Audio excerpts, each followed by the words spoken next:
Good afternoon, everyone. Sincerely apologize for the miscommunication, but you're able to handle autonomous vehicles, but not so much the presentation setup.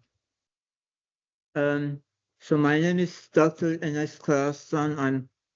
I'm one of the co-founders and the head of AR research at ConnectedWise. I apologize my speech challenge. I had a small surgery pretty recently and still trying to recover from it. So today I want to talk about something quite interesting, a new concept called vision transformers. And vision transformers will change how autonomous vehicles is seen the roadway environment. We had a major leap from the in the autonomous driving test thanks to this new model architecture. Oh, the microphone up? Okay. Speak that, everyone. And by the way, we moved Okay. 3 to 4, and you may add. No problem.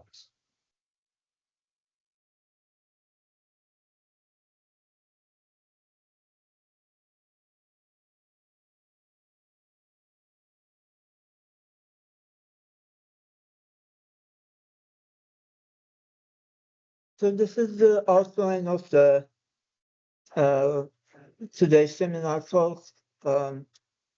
I'm going to talk about why we switch from convolutional neural networks to vision transformers. I'll talk about some of the foundational models, key architectures we are using for autonomous driving tasks. Maybe go a little bit more in detail about how they are understanding the scene context, how these models is identifying critical problems in the roadway. Then lastly, I'm gonna show you how ConnectedWise is deploying these large models in edge devices, particularly our open source research and development kits. I'll talk about vision sensor a bit, and how researchers like yourself is going to be able to deploy these new models on a small device in near real-time performance. So convolutional neural networks, they were the gold standard for image processing tasks. We are still using these models in autonomous driving perception, but now we have a major leap in how we are utilizing these models. Typically, CNNs have local receptor fields called kernels, and because of these kernels, we require deep stack of global context. So we have to build multiple deep layers so that the model learns a very specific context. One of the major limitations is it had to be domain specific. It had a fixed spatial understanding. So we were not able to use a unified CNN model that can perform different tasks. So each task has a different model. If you are doing traffic sign recognition, you have a separate model. If you are doing object tracking, you have a different model. And because of that reason, multi-model fusion was a bit challenging. We had problem fusing that data into a meaningful context. Transformer models essentially gave us this incredible ability to provide global self-attention. So we could adapt the model weight on the fly for different tasks. Now we have a unified architecture for all perception information and even decision making.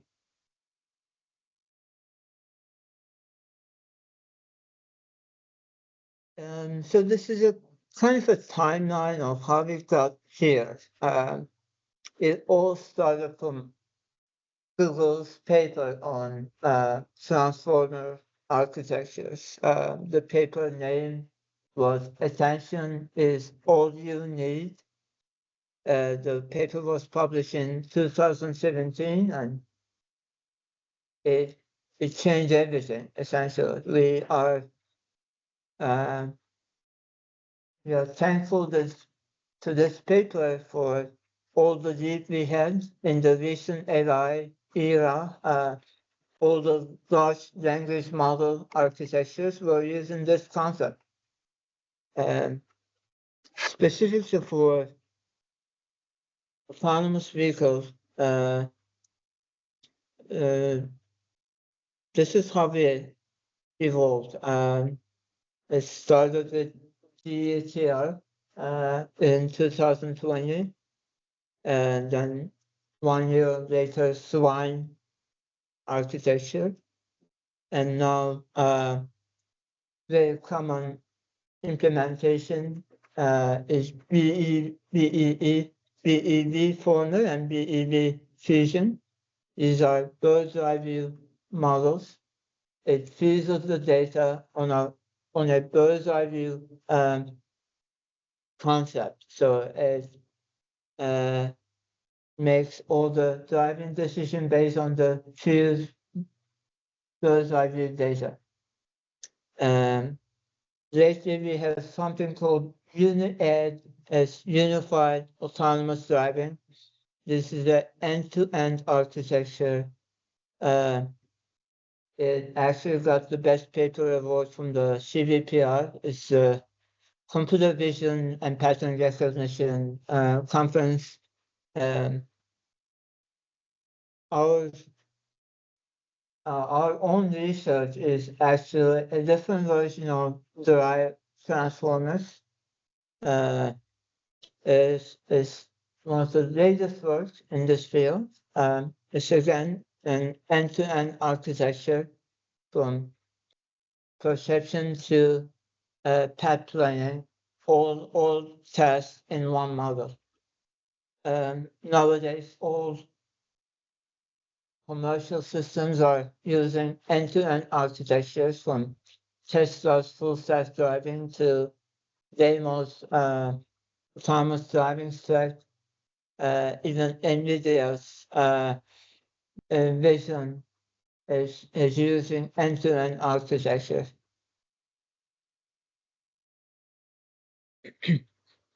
So GETR is one of the first autonomous driving transformer object detector model. It's a general model. It's not autonomous driving test, but we use this model quite comprehensively in different perception tests. It eliminated the anchors and non-mixed subtractions from traditional convolutional neural networks we often use, such as YOLO models. And we had quite a bit progress in these type of models now. It can achieve high inference on small GPUs. 1 year later, we had something called SegFormer. It's a segmentation-based variant of the transformer architecture. It performed quite fast on edge devices, and the later architectures were bird's-eye view models. They unified multi-cameras LiDAR into a bird's-eye view multi-data fusion concept. Sparse drive is our favorite. It's what we are currently using in our own autonomous perception set. Our vision sense device will be able to run this end-to-end architecture. Sparse drive and drive transformer, they are very similar, but we optimized it even further for TensorRT and JSON foreign ecosystems, and you are able to test these models freely. Just simply go to their GitHub pages. They are available from NVIDIA's deployment website. All the model weights are freely available. You can use them for commercial purposes also. And UniEdge, a unified autonomous driving model, is also another end-to-end architecture. It performs from mapping to motion forecasting, planning, all these tasks in a single system.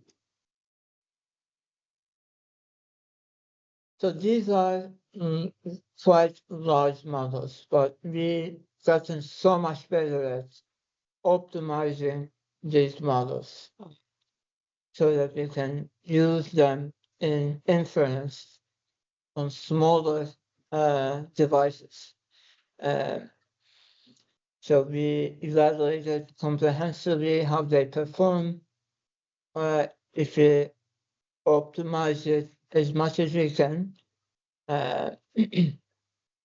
some of the architectures we tested are JSON Orient Nano Super, JSON Orient NX, and AGX Orient, and they provide state-of-the-art AI performance, but with further optimization using full integer quantization or token tuning.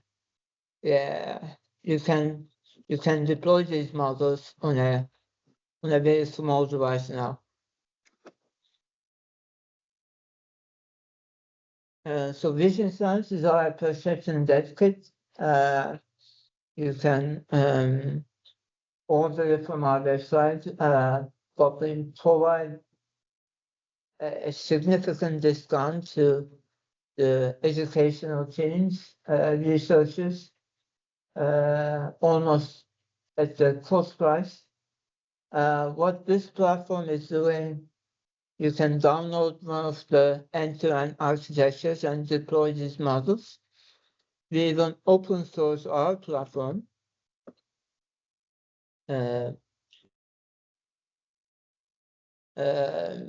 So that you can get started very quickly. As you see, this is our pharmaceutical perception stack with a HMI system, with a perception system where objects are being detected and tracked. We classify the traffic signs.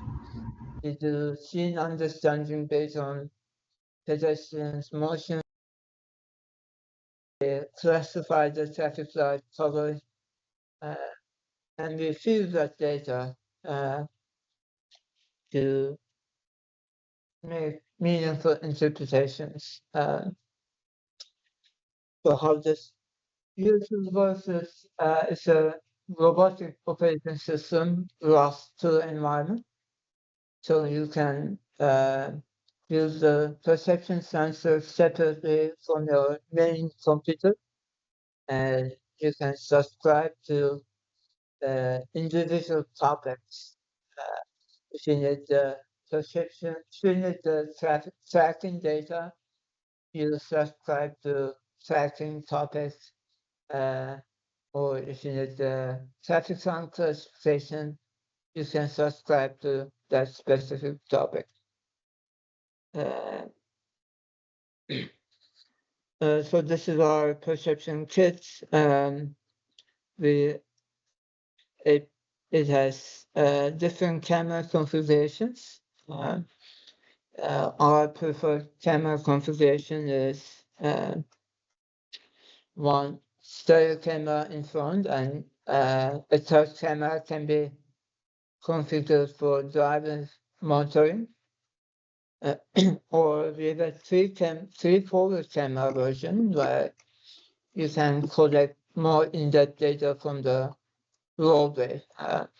Often people use it for pavement inspections and infrastructure data collection.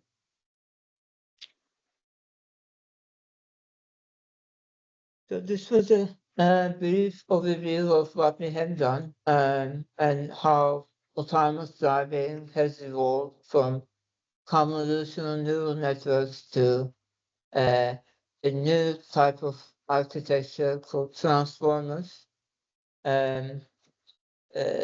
There's so much going on. It's almost impossible to follow up the latest models, latest architecture, but we are here to, help you with your research as much as you can. And thank you very much. If you have any questions, I'll be happy to answer. Thank you. I believe we have so many questions. And to start, I want to say our lab has one of the devices. So if you guys are interested, feel free to stop by. We can give you a live demo, see how it looks and will. Okay, so if you have questions, feel free to speak up. I'm going to plan to integrate the vision learning model with for larger models over device. Have you ever checked on what's the frequency you can roll? Yes, so currently we are using the sparse transformers. We haven't pushed those new models into our vision search platform yet, but we achieved near 30 FPS using these end-to-end architectures. It's performing very similar tasks from object detection, tracking, path planning. We included also driver monitoring, but it's a single unified model now for all tasks. In the prior version, we had a different model for each task, so it was running 7 different deep learning models simultaneously.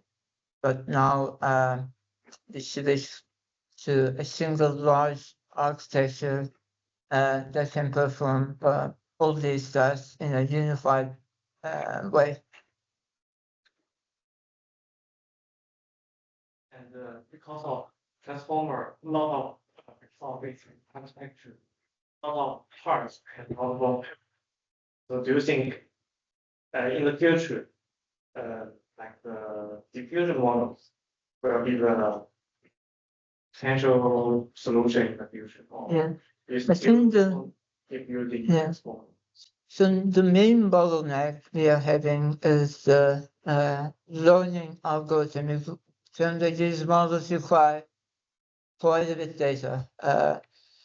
And we were able to train a small model using a very tiny data set in the past. But these models is data hungry.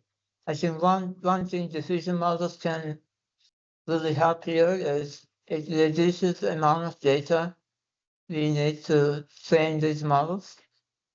And also so the current trend is to actually combine the transformer with the diffusion.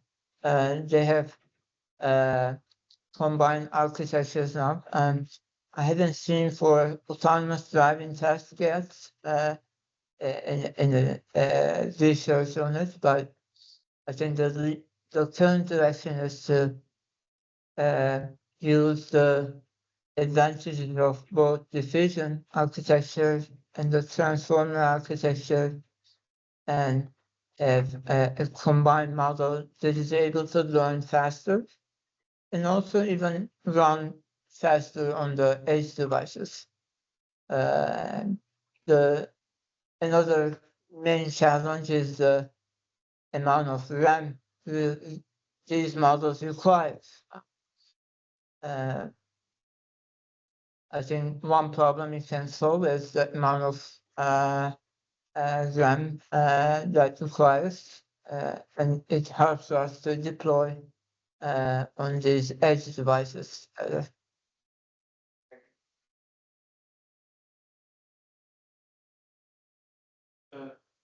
So, okay, so I'm wondering, how can we get a minimum viable solution for BEV for our cars? So I have read those papers and see their demonstrations. So they at least require 8 or even more cameras and very high performance end device. So I'm seeing that currently most people still prefer those mono camera device. Like what do you produce here? So I would like to know your comments on how do we address that gap. What kind of, for example, can we get the BEV use only 4 cameras around the car? Is there such a minimum viable solution for BEV, and how do we envision that? Yeah, so in our latest work, we are actually using 3 cameras. Really? Okay. 2 front, 1 rear camera, but we had to retrain these model architectures and fine-tune on our own data sets. It has some redundancy on especially vehicle size or left and right side, but it's a perfect minimum viable solution to get started on the research. Yeah. So hopefully, next month we'll be releasing our version of the sparse transformer that uses 3 cameras. You can use a vision sense only to have a similar BEV type of models in your vehicle. Yeah, that sounds exciting. I know some people are trying to distill the latest self-driving model from NVIDIA, Mario. So that also requires multiple cameras. So for now, it's a bottleneck for our current level 2 ADAS in Suez system. So we do not have multiple cameras. So their model is kind of not very applicable in our case. So yeah, if that can happen, research can tend to good outcome, that would be definitely exciting. Yeah. we will try to integrate more intelligent open source models. That would be a big jump. Yeah. But challenge that. Yeah, there's quite a bit gap between the needs of the research community versus what the current commercial applications are focusing on at the moment. Some of the players are solving with many cameras and sensors at the same time. Often in our research, we want to start with basic sensors and at least test these models in a smaller platform. So that's what we are hoping to have.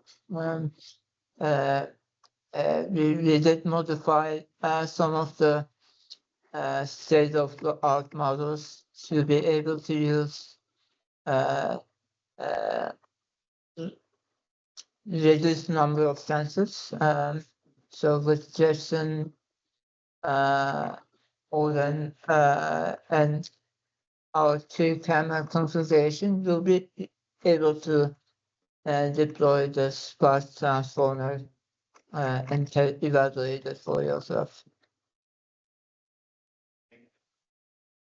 Okay, so my question is, the JSON array, is there any space that you can connect Wi-Fi or something to it so that it helps you communicate with communicate the results to you?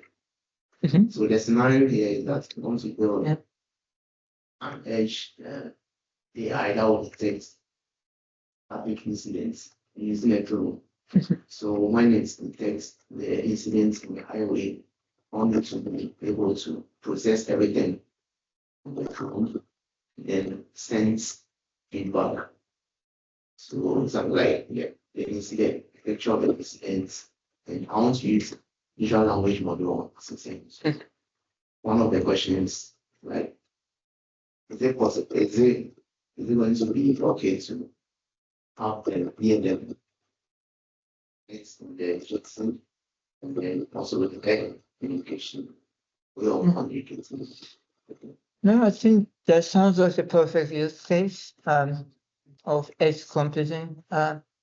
You need to process your vision data on the edge because your drone will require Wi-Fi communication, maybe even lesser data bandwidth, maybe a mesh network or LoRa.